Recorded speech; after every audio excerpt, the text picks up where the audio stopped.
What's up mga kabro? And then panibagong araw, panibagong video na naman tayo, ano? And for today's video, we're going to talk about yung ganitong notification. Yung nagno-notif sa atin kapag nagkikipag-transact tayo sa ibang tao or something na may ginagawa tayo sa ating Gcash account. Yung, sorry about this, we're just fixing a few things.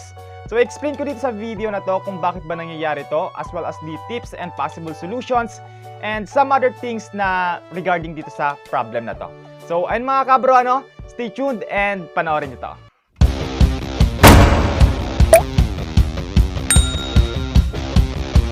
Sa mga nakaka-encounter nito, ano, huwag kayong mag-alala, huwag kayong matakot, huwag kayong mag-worry kasi lahat mga kabro is nakaka-experience ito. Hindi lang kayo. The first concern, of course, is bakit nangyayari or bakit nakaka-encounter tayo ng ganitong notification or notice sa system. So, direct to the point kaagad tayo. It's because of system maintenance. So, ano yung ibig sabihin nun?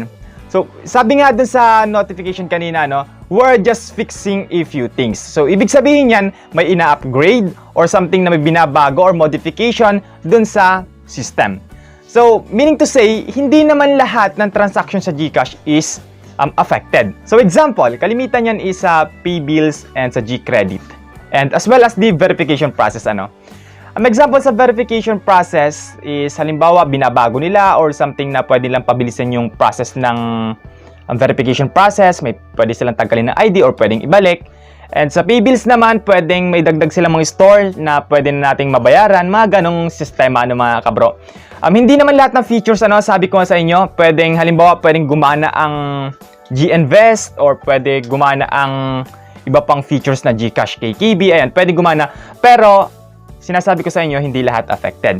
Kaya makakapag-transact pa rin tayo, pili nga lang para dun sa unaffected features ng Gcash. The second one is the solutions. Ano ba yung magiging solution natin sa mga ganitong problema? So since maintenance, mga kabro, ano, system maintenance ang problema, so wala tayong pwedeng gawin dyan. So the best possible solution is to wait para maayos ng system yung mga upgrades nila or modification sa features.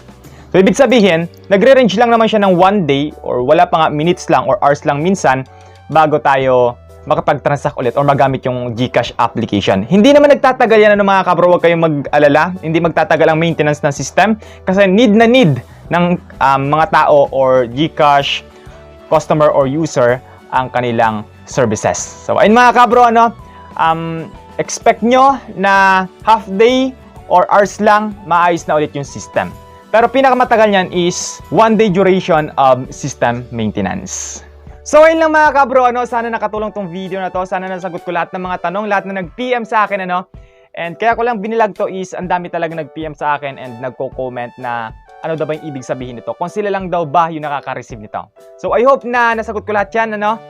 Yan mga kabro, salamat sa support, stay safe and God bless.